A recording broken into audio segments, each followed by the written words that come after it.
Engine में कार्बो engine है वो कार्य करते हैं। ये भी सेम टेम्परेचर है, इसका टेम्परेचर T2 है, ये ऊष्मा कुंड सेकंड है। दोनों का नाम ऊष्मा कुंड रखे, ये ऊष्मा कुंड फर्स्ट है, ये ऊष्मा कुंड सेकंड है।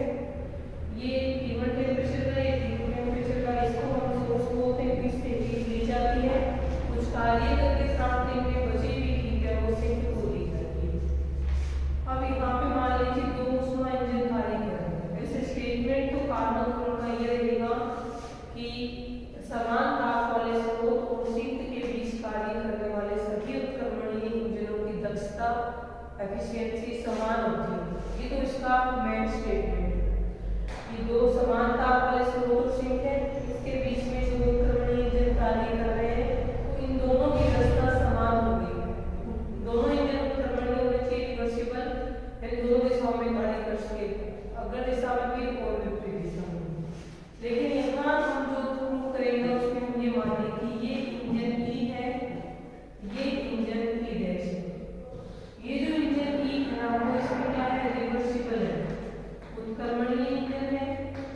और ये वाला इंजन जो ई डैश है वो हम यहाँ पे उत्क्रमणीय मानते हैं, बाद में इसको उत्क्रमणीय मान के ये वाला स्टेटमेंट है वो प्रूव कर सकेंगे। ठीक है, इसमें बोलते हैं यहाँ से ये Q1 हीट इसको दी जाएगी, W कार्य बची हुई हीट है वो इसको दी जाएगी। यहाँ से ये जो हीट देगा Q1 ये रिवर्स करा देगा, यहाँ वाली में हम Q2 लगा देंगे, कार्य जो किया गया उसको हम W करेंगे। इसकी जो एफिशिएंसी होगी दक्षता उसको अपसाइलन लिखते हैं, दक्षता को अपसाइलन से लिखते हैं, इसकी जो दक्षता होगी उसको हम अपसाइलन ले सकते हैं। ठीक है, ये उत्क्रमणीय है, ये अनुत्क्रमणीय है। लेकिन हम जो मान के चलेंगे अपना, अभी तो ये मान के कर रहे हैं इसमें एक्सपेरिमेंट, लेकिन इसकी मेन जो स्टेटमेंट है वो कौन सा रहेगा, समान ताप वाले स्रोत और सिंक के बीच कार्य करने वाले सभी उत्क्रमणीय इंजनों की दक्षता क्या होगी, समान होगी। कितना लिखे, समान ताप वाले स्रोत व सिंक के बीच कार्य करने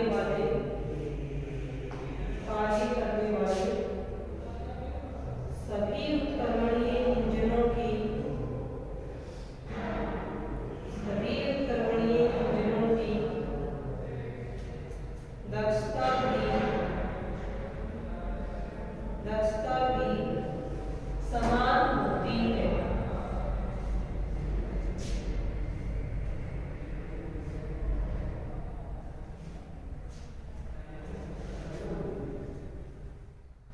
ठीक है, अभी हमें डायग्राम बनाना है। डायग्राम का ये है कि माना इंजन ई व डैश समान ताप वाले स्रोत T1 व सिंक T2 के बीच कार्य कर रहे हैं। ठीक है, तो अभी हम देखो, माना दो ऊष्मा इंजन ई व डैश, माना दो ऊष्मा इंजन ई व डैश समान ताप वाले स्रोत T1, इसका टेम्परेचर T1 है, समान ताप वाले टेम्परेचर सोर्स या स्रोत T1 व समान ताप वाले सिंक T2, समान ताप वाले सिंक T2 के बीच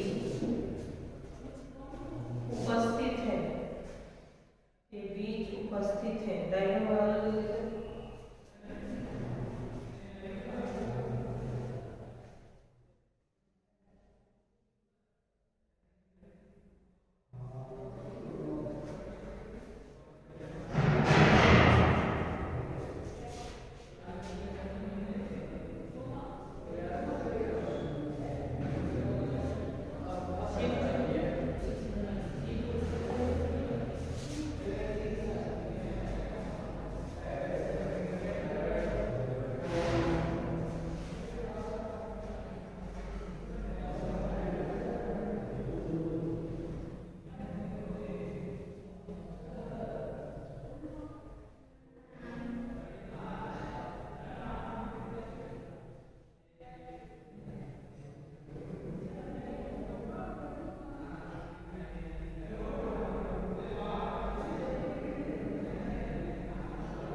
में किया गया कार्य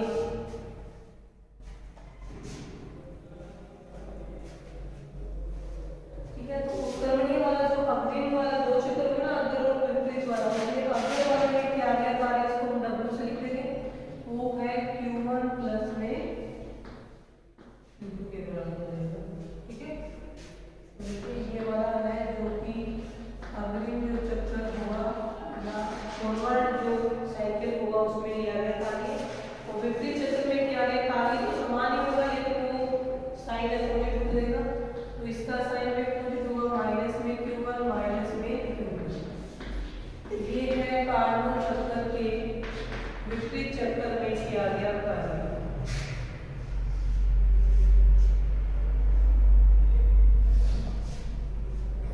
ठीक है।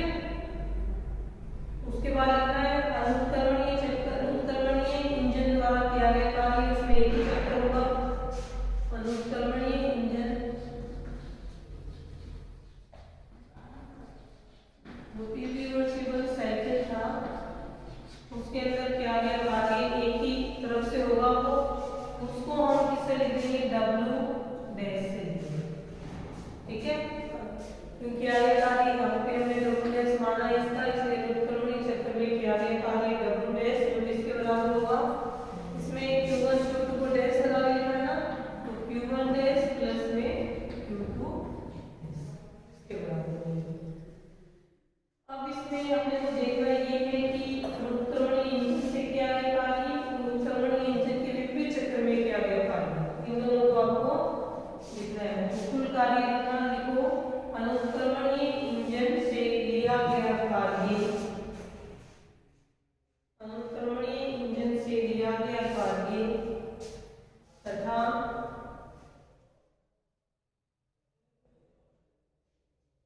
अनुत्क्रमणीय इंजन से लिया गया कार्य तथा उत्क्रमणीय इंजन के विपरीत चक्र से लिया गया कुल कार्य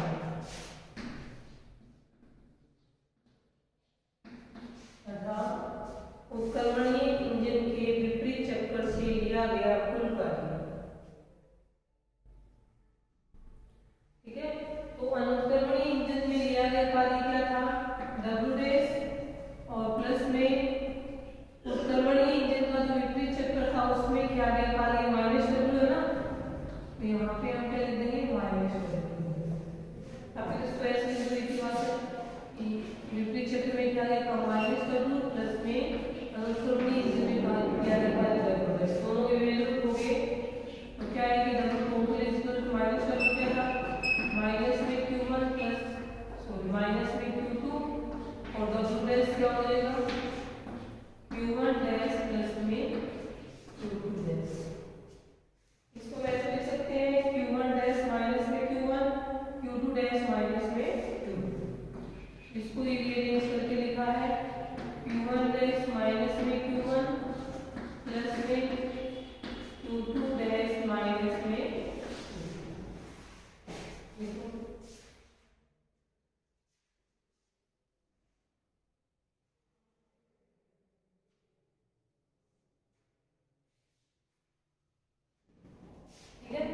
यदि दोनों में क्या कार्य समान हो समझ लो यदि दोनों कार्य समान कौन सा कि इरिवर्सिबल साइकिल से लिया गया कार्य और उत्क्रमणीय इंजन के विपरीत चक्र से लिया गया कार्य ये दोनों कार्य समान होने पर Q1 बराबर हो जाएगा Q1 डैश के और Q2 बराबर हो जाएगा Q2 डैश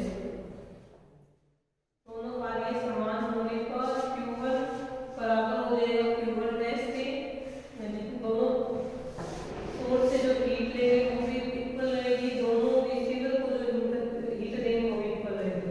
अब यहाँ से देखो दोनों बराबर है तो इसका जो आएगा रिजल्ट बराबर में से बराबर है 0 इसमें भी सेम आएगा इससे इक्वल हो जाएगा 0 के इक्वल। इसको एक साथ लिखें उसको बराबर से सेट ले जाएगा माइनस में लिखा जाएगा इसको हम लिख सकते हैं Q1 डैश माइनस में Q1 is equal to minus में Q2 डैश माइनस में Q।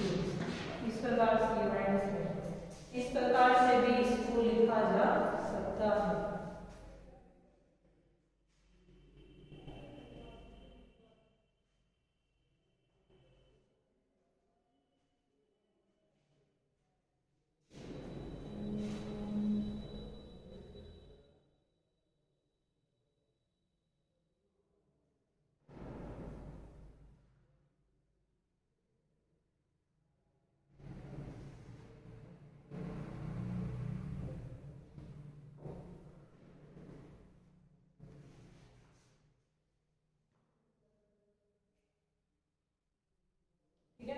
आप देखेंगे इसके अंदर हमें तो लाइन मानेंगे हम कि माना ये अनुत्क्रमणीय इंजन है, ये डैश इसकी दक्षता एप्सिलॉन डैश इससे क्या है ज्यादा है। नीचे लिखिए माना इंजन ई डैश की दक्षता एप्सिलॉन डैश, माना इंजन ई डैश की दक्षता एप्सिलॉन डैश इंजन ई की दक्षता एप्सिलॉन से अधिक है। इंजन ई की दक्षता एप्सिलॉन से अधिक है। ये माना है कि एप्सिलॉन डैश है वो एप्सिलॉन से क्या है ज्यादा। ठीक है, अब ऐसा हो दक्षता के पीछे फॉर्मूला लिखा है तो दक्षता क्या थी, क्या गया कार्य और नीचे ली गई ऊष्मा, ये थी ना ये दक्षता होती है। तो डैश वाले के लिए तो क्या गया कार्य डब्ल्यू डैश ली गई हीट Q1 डैश, ये ज्यादा होगी इससे ज्यादा होगी। इसका मतलब यही है एप्सिलॉन डैश से हम लिख सकते हैं, एप्सिलॉन डैश से हम लिख सकते हैं। ये एफिशिएंसी का फॉर्मूला होता है कि आ गया कार्य इसके रिस्पेक्ट में सोर्स से ली गई हीट के रिस्पेक्ट में। अब मैंने ये लिखा ही है कि कार्य दोनों कंडीशन में क्या है समान है। कार्य समान होगा तो यहाँ पे 1 में Q1 डैश ग्रेटर देन 1 में Q।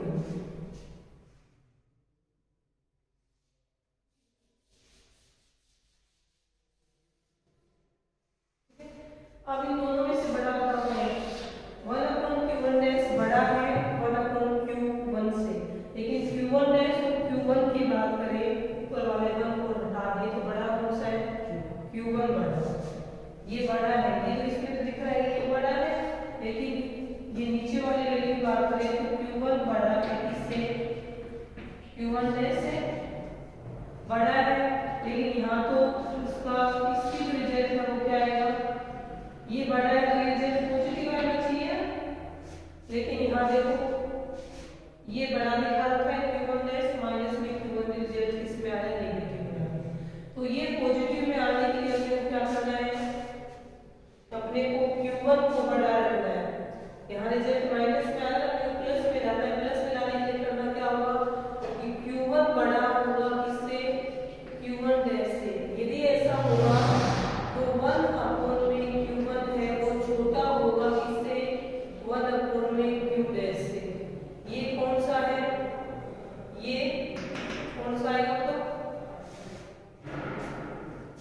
यहाँ से तो ये चलेगा है, लेकिन अब देखो यहाँ से Q1 डैश बड़ा लेके आना तभी ये किसमें आएगी पॉजिटिव में आएगी, यानी Q1 डैश बड़ा लेके आएंगे तो ये ऐसे हो जाएगा बड़ा लेके आएंगे। फिर ये क्या है W, सॉरी यहाँ W खाएंगे तो फिर आएगा ये किसका है एप्सिलॉन, तो ये किसका है एप्सिलॉन डैश का, तो ये होगा। जबकि मान लीजिए हम नीचे गए थे, इसका मतलब ये ऐसा कभी नहीं होगा। पॉजिटिव वैल्यू लाने के लिए हमें क्या करना पड़ेगा कि हमेशा अनुत्क्रमणीय इंजन की दक्षता है वो अनुत्क्रमणीय इंजन से क्या रहेगी अधिक है। तो यहाँ तक क्लियर है, इसके बाद में लिखे यहाँ तक लिखने के बाद में अब Q1 डैश माइनस Q1 का मान, Q1 डैश माइनस Q1 का मान धनात्मक तभी होगा, मान धनात्मक तभी होगा जब उत्क्रमणीय इंजन की दक्षता, जब उत्क्रमणीय इंजन की दक्षता अनुत्क्रमणीय इंजन की दक्षता से, अनुत्क्रमणीय इंजन की दक्षता से अधिक या उसके बराबर, दक्षता से अधिक या उसके बराबर ऐसा होना चाहिए। तो ये यहाँ से ऐसे पूरा होता है।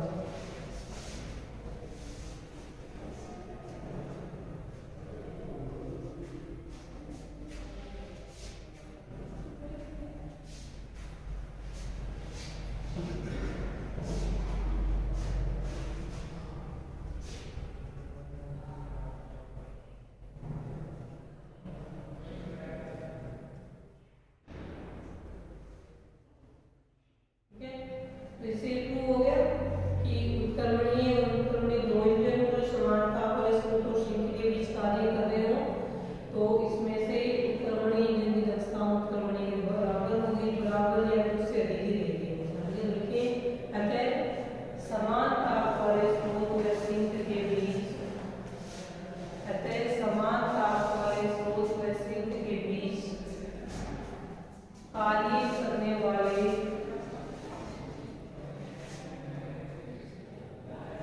उत्क्रमणीय इंजन की दक्षता, उत्क्रमणीय इंजन की दक्षता अनुत्क्रमणीय इंजन से,